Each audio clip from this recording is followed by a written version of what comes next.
اپنے گھناؤنے اور ناپاک مقاصد کے حصول کے لیے عام شہریوں اور پرامن انسانوں کو بے دریغ قتل کرنے والوں کا دین اسلام سے کوئی تعلق نہیں۔ وہ دین جو حیوانات و نباتات تک کے حقوق کا خیال رکھتا ہے، وہ اولاد آدم علیہ السلام کے قتل عام کی اجازت کیسے دے سکتا ہے؟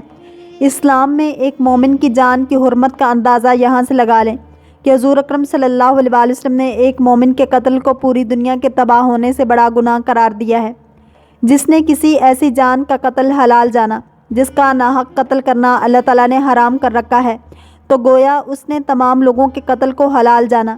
کیونکہ ایسی جان جس کا قتل حرام ہے وہ شخص اس کے قتل کو حلال سمجھ کر کفر کا مرتکب ہوا ہے۔ وہ ایسے ہی ہے جیسے اس نے تمام لوگوں کے قتل کو حلال جانا،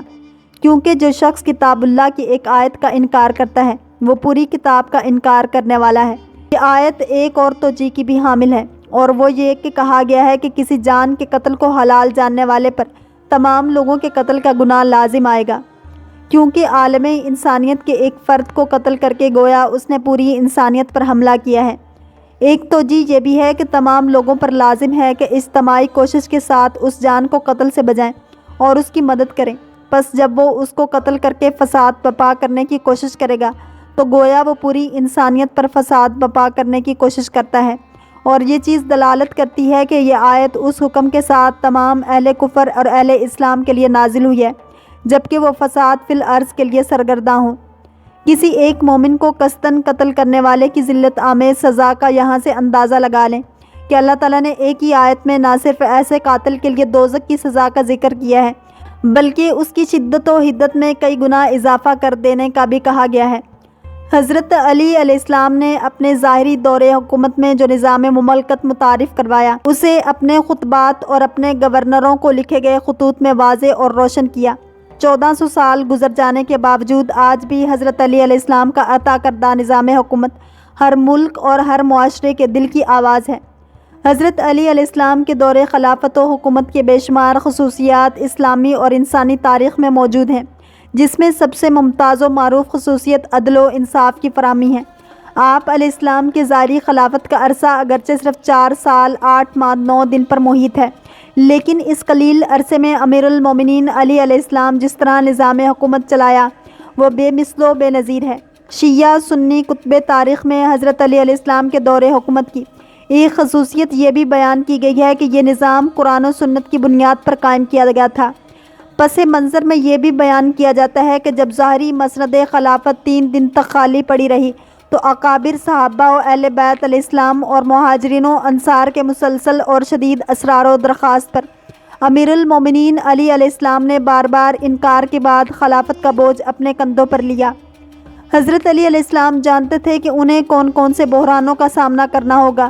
کن مشکلات سے گزرنا ہوگا، کن سنگین مراحل کو دیکھنا ہوگا اور کن کن فتنوں کا مقابلہ کرنا ہوگا۔ وقت نے دیکھا کہ جو ہی حضرت علی علیہ السلام نے زمام اقتدار سنبھالی تو فتنوں اور بغاوتوں نے سر اٹھا لیا۔ مدت سے دبی نفرت کی چنگاریوں نے ہوا کا آسرا لے لیا، لیکن علی علیہ السلام نے ہر مسئلے کے حل کے لیے قرآن و سنت کا سہارا لیا، قرآن و سنت کو رہنما بنایا، قرآن و سنت سے دلائل و براہین لے کر فیصلے کیے اور مقابل آنے والی ہر قوت کے سامنے قرآن و سنت کی تعلیمات رکھیں۔ وہ علی جس کے علم کے بارے میں ام المومنین حضرت عائشہ صدیقہ رضی اللہ تعالیٰ عنہ فرماتی ہیں کہ علی سے زیادہ مسائل شرعیہ جاننے والا کوئی نہیں ہے۔ حضرت ابن عباس رضی اللہ تعالیٰ عنہ فرماتے ہیں کہ ہم نے جب بھی علی سے کوئی مسئلہ دریافت کیا ہے تو ہمیشہ درست ہی جواب پایا ہے۔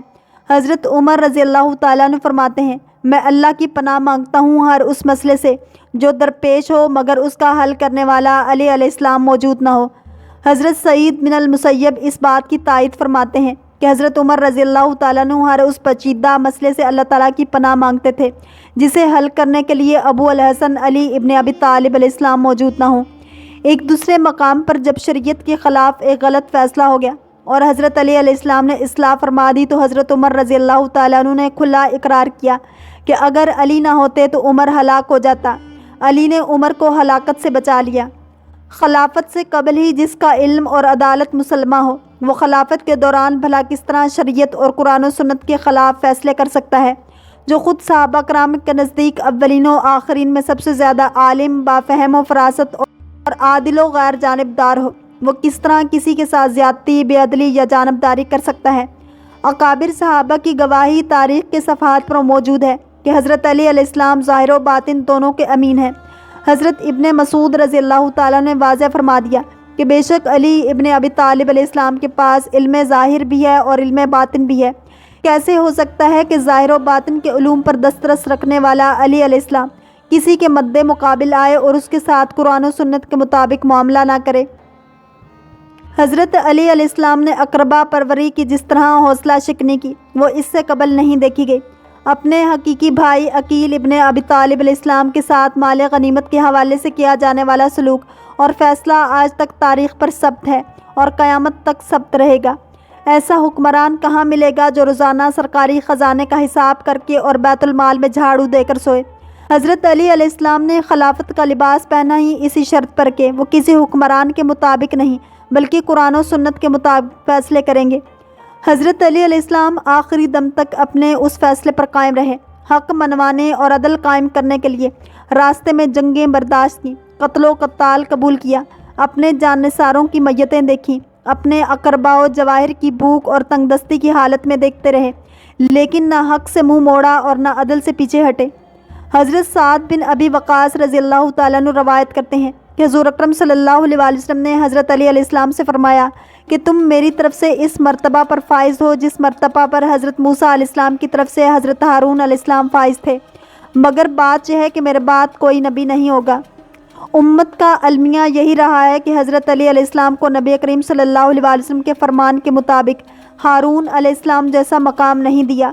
نبی اکرم صلی اللہ علیہ وسلم کے فرمان کا واضح مقصد ہی یہی ہے کہ جس طرح حضرت موسیٰ علیہ السلام کی عدم موجودگی میں موسیٰ علیہ السلام کی امت کی رہنمائی حضرت ہارون علیہ السلام کے ذمہ رہی، اسی طرح میرے بعد میری امت کی سرداری اور رہنمائی کے لیے علی علیہ السلام کی ذات موجود رہے گی۔ حضرت علی علیہ السلام نے اپنی ظاہری دور حکومت میں جو نظام مملکت متعارف کروایا اسے اپنے خطبات اور اپنے گورنروں کو لکھے گئے خطوط میں واضح اور روشن کیا۔ 1400 سال گزر جانے کے باوجود آج بھی حضرت علی علیہ السلام کا عطا کردہ نظام حکومت ہر ملک اور ہر معاشرے کے دل کی آواز ہے۔ تاریخ میں متعدد حکمرانوں اور معاشروں نے حضرت علی علیہ السلام کے طرز حکومت سے استفادہ کیا ہے۔ دور حاضر میں اقوام متحدہ نے تمام اقوام عالم اور حکومتوں و حکمرانوں کو ہدایت کی ہے اور تجویز دی ہے کہ وہ حضرت علی علیہ السلام کے عدل سے آراستہ نظام کو آئیڈیل بنائیں اور اس سے رہنمائی حاصل کرتے ہوئے نافذ کرنے کی کوشش کریں۔ شدت عدل کی وجہ سے شہید ہونے والا حکمران بھلا قابل تائید و تقلید ہوگا یا نہیں؟ آئیے اپنے آپ کو سیرت علی علیہ السلام کے سانچے میں ڈھالیں اور اپنی ذات سے جماعت تک اور گھر سے حکومت تک ہر مقام پر حضرت علی علیہ السلام کے دور حکومت کے ذریعے اصولوں کو نافذ کریں۔ اللہ تعالیٰ کے اس فرمان میں ہر وہ شخص شامل ہے جو ان صفات سے متصف ہو، خواہ وہ مسلم ہو یا کافر۔ یہ نہیں کہا جائے گا کہ یہ آیت کفار کے حق میں نازل ہوئی، کیونکہ اعتبار لفظ کے عموم کا ہوگا نہ سبب کے خاص ہونے کا، اور اگر کہا جائے کہ محاربون وہ ہیں جو مجتمع ہوتے ہیں اور ان کے پاس طاقت و قوت بھی ہوتی ہے اور وہ مسلمانوں کی جانوں کا قصد کرتے ہیں، تو فقہا کا اس بات پر اتفاق ہے کہ اگر یہ وصف صحرا میں پایا جائے تو ایسے لوگ راہزن کہلائیں گے، اور اگر دہشت گردی و قتل و غارت گیری کا یہ عمل شہروں میں پایا جائے تو امام اوزائی، مالک، لیث بن سعد اور شافعی کا قول ہے کہ وہ قاتل ہونے کے علاوہ راہزن اور ڈاکو بھی ہیں، ان پر بھی یہی حد ہے۔ انہوں نے کہا کہ اگر وہ شہروں میں ہوں تو ان کا گناہ بہت ہی زیادہ ہو جائے گا۔ اللہ کریم ہم سب کو دین اسلام کی پیروی کرنے والا اور عشق مصطفیٰ صلی اللہ علیہ وآلہ وسلم نصیب فرمائے۔ اگر آپ کو یہ ویڈیو پسند آئی ہے تو لائک، شیئر اور سبسکرائب کرنا مت بھولیے تاکہ ایسی ہی اسلامک انفارمیٹیو ویڈیوز آپ تک پہنچتی رہیں۔